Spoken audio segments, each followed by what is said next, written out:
How to buy your first investment property, especially in 2024.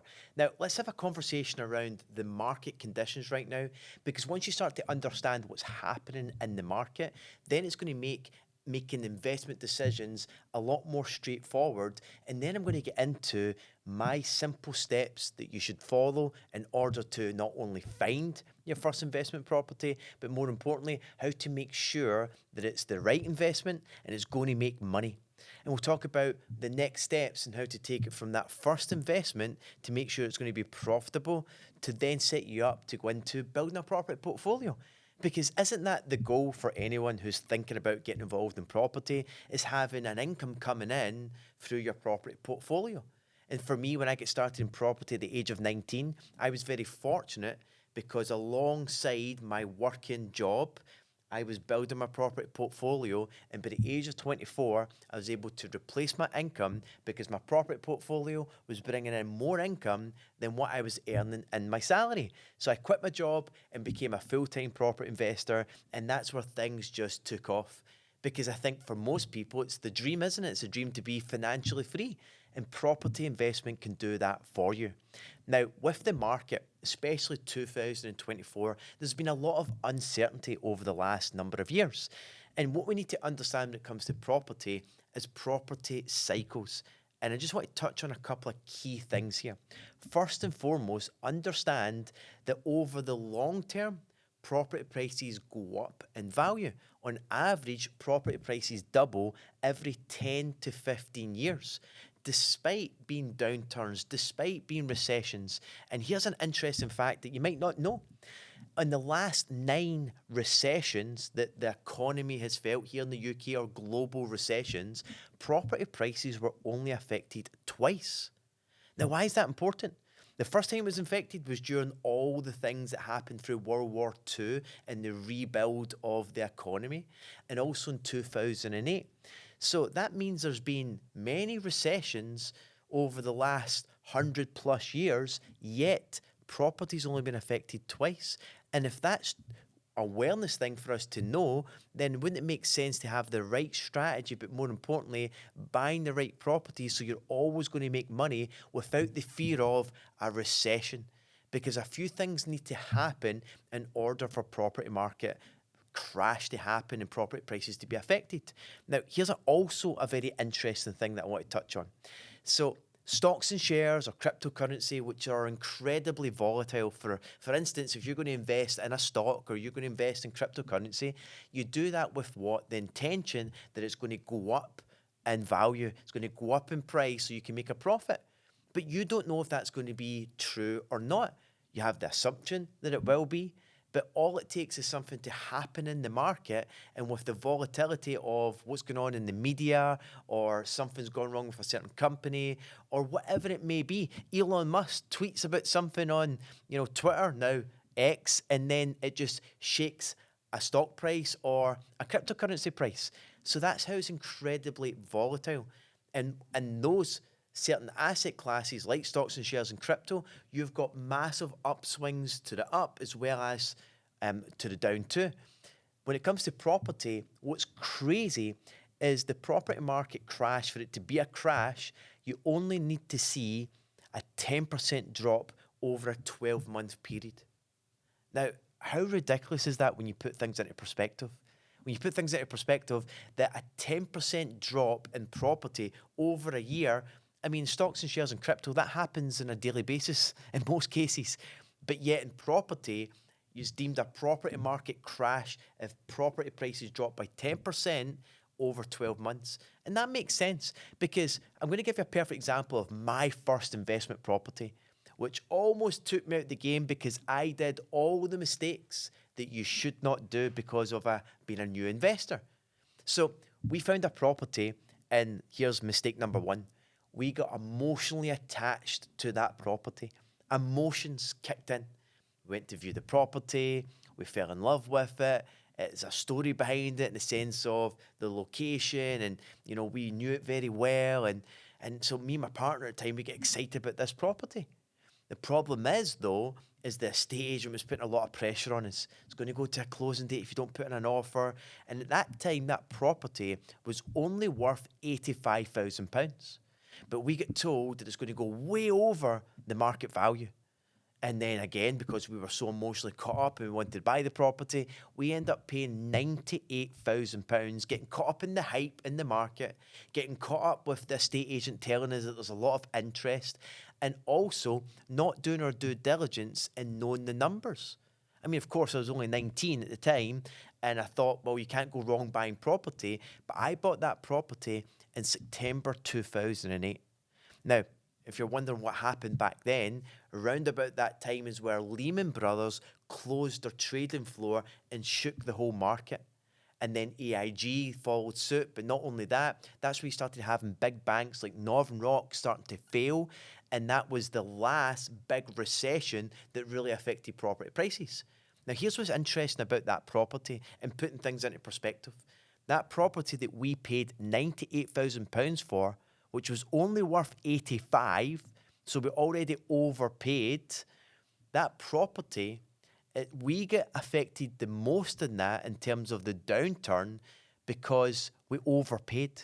So isn't that something that we should consider when it comes to investing, especially your first investment, is not to overpay, is to make sure you know your numbers. And the reality, we should have made an offer that was below the actual market value at the time. And of course, because we get emotionally attached and the story behind it, everything I've shared with you, we didn't, right? So hindsight's a wonderful thing. And I guess with you guys watching this video, it's important to know that you don't make that same mistake. Make your due diligence and your numbers allow you to know what you should do in terms of making an offer. And if you don't have a scarcity mindset and understand that there's going to be another deal, and the more that you learn about property, and hey, I'm going to encourage you to subscribe to my YouTube channel. So make sure you smash that like button and subscribe. Why? Because I like to put this content out to help people on their journey. And again, if you watch more of this content, a lot of this stuff will make sense. And so for me, I wish I had these YouTube videos. I wish I had this advice to not get emotionally caught up in the property, make sure I did my due diligence and done my numbers to know what to make the offer. So I'm always going to make money. And we're going to get into some of my key steps when it comes to buying your first investment. But again, understanding what happened with that property. So even though the market started to take a crash in terms of stocks and shares and companies started to fail in a big way from the end of 2008 into 2009 and 10, it was like a 2 to 3 year period of time where the economy really got shook up because of the recession they went into. And that property that we paid £98,000 for ended up dropping down to £75,000 in value. But it did not happen overnight. It happened over that 3 year period. And this is why property is slow to react to anything else that's happening in the market because of some key fundamentals, which I'm going to talk about in a moment. So we get affected the most because we overpaid. If we just paid market value at the time at 85,000 and having it gone down to 75, that's not a big drop in the grand scheme of things. And that property, fast forward, and we were able to rent that property out, and we ultimately sold that property in 2020 for 115,000. So you can see that it went back up in value over that time. And because we were renting that property out, there was enough money coming in to cover the mortgage. So it didn't matter that we overpaid for that property because someone else was paying the mortgage. We were having an income off the back of that, and we ultimately sold it later on as well. So understand that if we had bought that property at the right price in the first place, we'd have had extra value because two key things that you need to always ensure when you're looking for investment property is to buy at the right price, and that's relating to your due diligence, which I'm going to talk about, and make sure you buy a property where you can add value. We weren't able to add value to that property because it was already walk-in condition. So there's rookie mistake number 2. Not only did we overpay, but we had no value to add. The kitchen was already in walk-in condition. It was a new kitchen, new bathroom, new, paint and decorating throughout. You didn't have to do anything to add the value. So if you buy a property like a new build property or a property where it's walk-in condition, well, where's the value to add? For investment purposes, you want to buy property that's run down, that's in poor condition, that needs a new kitchen and bathroom. And especially if you're investing in Scotland where you've got the home report, look for, twos and threes on the home report, because if you look at twos and threes, we want to turn those into ones. We want to take a wreck of a property and turn it into something that someone would love to live in there in walking condition. And not only are you going to get the income that's generated from that in terms of renting it out, but you're going to add substantial value that's going to allow you to refinance and pull your money out to go into property number 2. Now, if you're wondering what I'm talking about there, especially when we're talking about buying your first investment property, you can use one pot of cash, if you do this right, to buy your first property, recycle it back out to then use the same pot of cash to buy property number 2, come back out to go and buy property number 3, and so forth. But if you make the mistakes that I made at the beginning, overpaying, not adding value, you're not able to do that. It means you need to go and find more money to buy another property. And trying to save money, especially as a 19-year-old, for me, it was incredibly difficult. I had to focus on other strategies in order to generate more income so that I could continue to build my portfolio, and as well as, eventually make that transition to become a full-time property investor by the age of 24. And even though it took me 5 years to replace my income and become a full-time investor, many people who come through our programs, many people who watch these YouTube videos and understand my content, maybe grab a copy of my book, Your Property Jumpstart. Like, when you go through all of that there, you start to learn things that you can then not make the same mistakes, but more importantly, understand a different way to invest in order to make sure that you buy right in the first place and make that initial capital that you've got go a long way. So, jumping back just slightly, understand what I've just mentioned there in terms of what happens in the market. It kind of doesn't matter, because property prices, if they only drop by 10%, if we had bought that property that was worth 85,000, never overpaid, let's say if we bought that property for 75,000, we're not going to see the drop, because 10% doesn't really matter in the grand scheme of things. The reason it was a bigger percentage for us, and it's a bigger percentage for many people, especially over the last couple of years through 2021, 2022, a little bit of 2023, people were overpaying for property by 10, 15, or even 20%. That's crazy. It's crazy to see. So we need to think like the investor, not the speculator. And the speculator overpays for things. They think they're buying the right property. And here's the craziest thing when it comes to property investment. If done right, you're always going to make money. If you go and invest in stocks and shares, you go and invest in crypto, you're assuming, the assumption is that it's going to go up in value. But with property, you're already making money before you buy. So this is where we really start to hone into buying your first investment. What do I mean by that? We need to understand a couple of key things, and this is about your acquisition costs. So there's 4 main acquisition costs we want to focus in on. Your deposit that you need for the investment property, the renovation costs, the legal fees, and then the additional dwelling supplement, or otherwise known as stamp duty, so second home tax. So those 4 expenses, we need to factor those in, because that creates your acquisition costs. Now, a couple of key things too. Your deposit is normally, for investment purposes, 25% of the purchase price. Normally, not always, but normally it's 25%. So if you're going to buy a property for £100,000, you're going to need to have a £25,000 deposit. Then what's the refurb costs? The refurb cost, if we look at it, we need to work out what's going to be the cost to renovate the kitchen, the bathroom, paint and decorating, the electrics, everything that's required in the property to take it from where it is now to where the end market value and walk-in condition will be. So based on that, the refurb might come in at, let's say, 25,000. Now, this is where we don't want to make assumptions, and here's some top tips, especially for your first investment. Get out to networking events, meet other property professionals, ideally connect with other builders, people who are in the trade, because through meeting those people, they can give you through conversations with them, they'll give you some comfort in the cost of a kitchen, the cost of a bathroom, the cost of paint and decorating, the cost of putting new carpets in. And this is you creating a list of what it would be in terms of the cost for a renovation or refurb.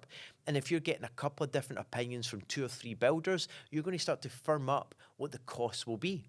Because the cost that a builder will give you as an investor is very different from the average person who lives in their own home who contacts a builder to get a new kitchen.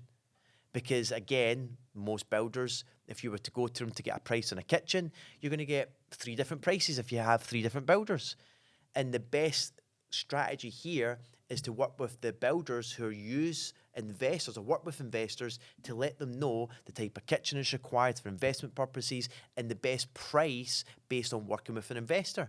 And when you start to go through that process, what's going to happen is you're going to start to firm up your renovation costs so you've got accuracy around your acquisition costs. Then, of course, legals, which again, for a property you're buying at 100,000 as an example, you're going to pay around about £1,000, maybe a little bit more for the legal fees. It just depends on the solicitor that you're using. Also, then we've got additional dwelling supplement or stamp duty. And at the moment, January 2024, as we're recording this, stamp duty in Scotland is 6% on the purchase price. In England, it's 3%.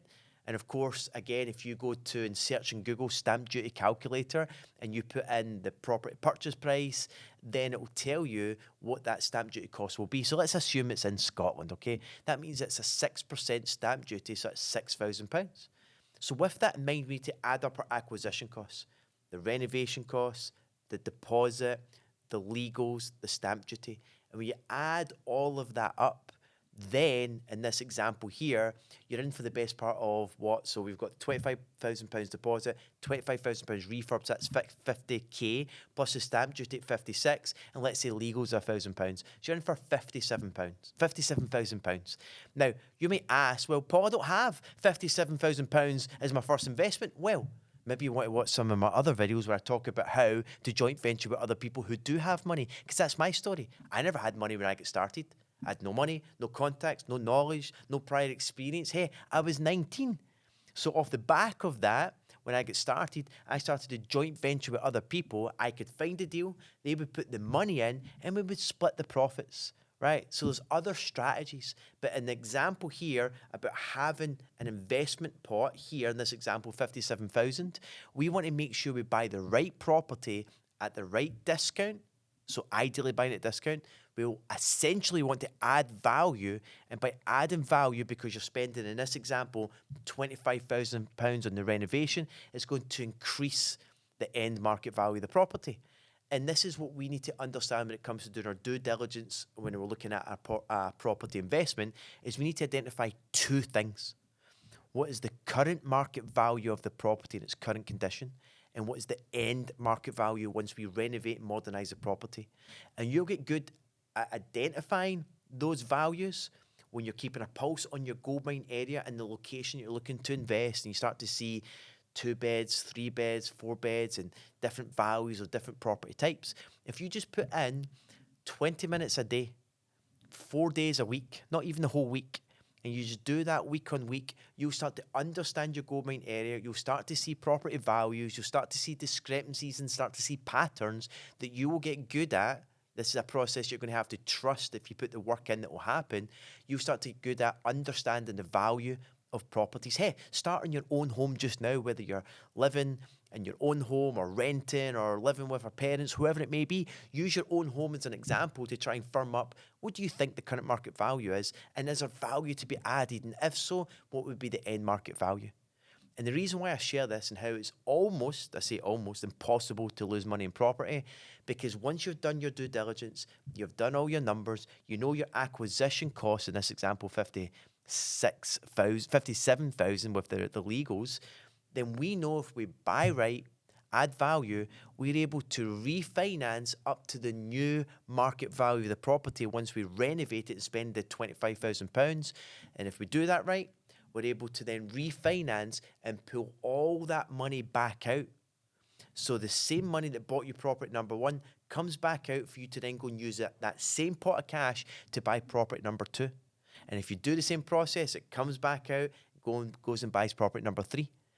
And this is how you make money before you buy. You're not speculating. You've done your due diligence. You've done your numbers. You've got cost certainty around all of that. So you're no longer speculating. You're acting like an investor. You're making better investment decisions that will ultimately change your life. For me, building a property portfolio brought in an extra income to allow me to go and pursue my goals and my dreams, and it can do the very same thing for you. Now, if you're not quite clear about the buy, renovate, refinance, and then repeat process, the BRRR strategy, in terms of putting one pot of cash in a property, coming back out and into the next, then make sure you are subscribed to my channel. Make sure you go and search and watch some of the videos I put out. Why? Because I talk about that strategy in a lot more detail, breaking it down so you can understand how you can recycle the same pot of cash, how you can build a multi-million-pound property portfolio with that one pot of cash, but more importantly, the income that can be coming in off the back of that can help you become financially free. So with that in mind, a couple of quick summary points. Do not buy with emotion. Ensure you do your due diligence and know your numbers. Get cost certainty around your acquisition costs, but more importantly, make sure you're investing in a property where you can add value. And if you do that, that's a recipe of a successful investment. Of course, make sure you tune into more of my content. If you get any questions on this stuff, pop it in the comments. I'll be sure to go in there to answer those and help you along in your own journey too. And of course, make sure you're subscribed to the channel, and I'll catch up with you soon. All the best, and bye for now.